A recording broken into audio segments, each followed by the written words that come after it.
Hai, Assalamualaikum dan salam sejahtera kepada semua.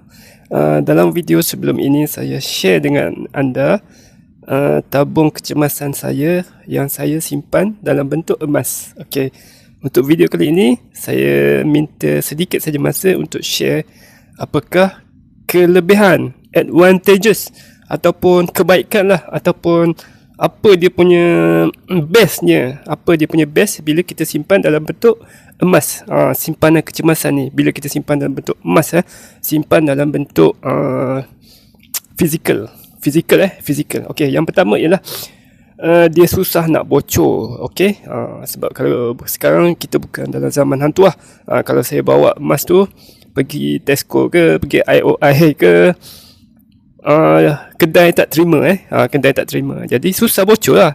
Jadi susah nak terpakai ke, nak apa-apa. Jadi emas tu saya hanya akan pakai bila betul-betul memerlukan sahaja. Okey, dia sesuai lah macam kita nak simpan untuk bayar road tax setahun sekali kan. Okey, dah sampai masa pergi lah pajak emas. Okey, jadi dia menghalang emas tu daripada duit kita tu daripada bocor. Kena faham emas tu duit. Emas adalah duit.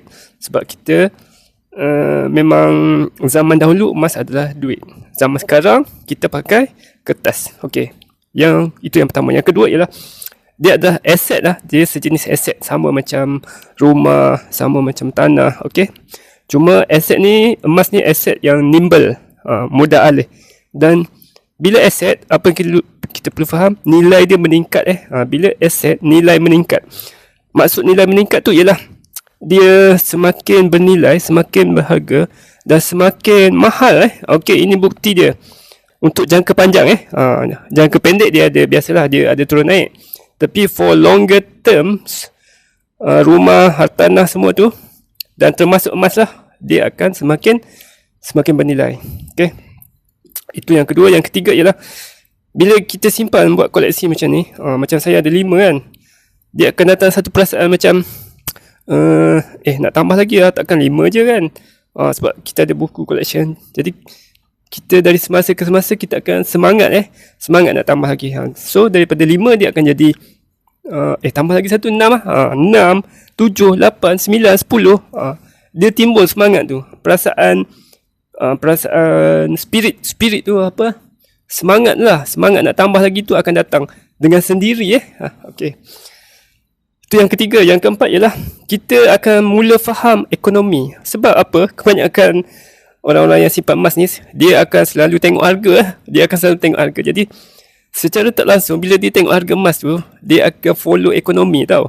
Dia akan tengok berita ekonomi. So dia akan tengok apa yang berlaku dekat dunia ni, apa pergolakan yang berlaku. Dia akan mula menyiasat. Dia tertanya-tanya, kenapa harga emas sekejap naik, sekejap turun? Kenapa? Apa kaitan dia dengan harga minyak ke apa semua? Dia akan mula mengkaji. Dan dia akan mula sedikit demi sedikit dia akan cari ilmu dan memahami ekonomi. Okey. Dia akan tengok, kenapa harga US dollar ni kejap kuat, kejap lemah. Lepas tu didagangkan compare dengan yen. Kenapa dia compare dengan yen? Kenapa asyik semua nak dibanding dengan US? Kenapa tak dibanding dengan Thailand ke contoh? Kenapa? Jadi akan timbul persoalan. Jadi curiosity tu akan membuatkan mereka menggali ilmu. Okey. Jadi kefahaman ekonomi akan meningkat secara natural. Ia boleh jadi hobi. Ini yang last ni. Boleh jadi hobi yang seronok. Jadi nilai tu ada nilai ikatan emosi, nilai sentimental. Contoh bila kita, macam saya ada koleksi Mahathir, Tun Mahathir, Tan Sri Muhyiddin Yassin. So benda tu kita jadi macam seronok nak kumpul. Kalau yang minat bola, dia kumpul Juventus collection ke. Okay, yang minat buah pun ada koleksi buah. Tak kisah. So itulah dia kelebihan. Cukup untuk kali ini, kita share next video. Terima kasih kerana mengikuti sehingga ke akhir. Bye bye.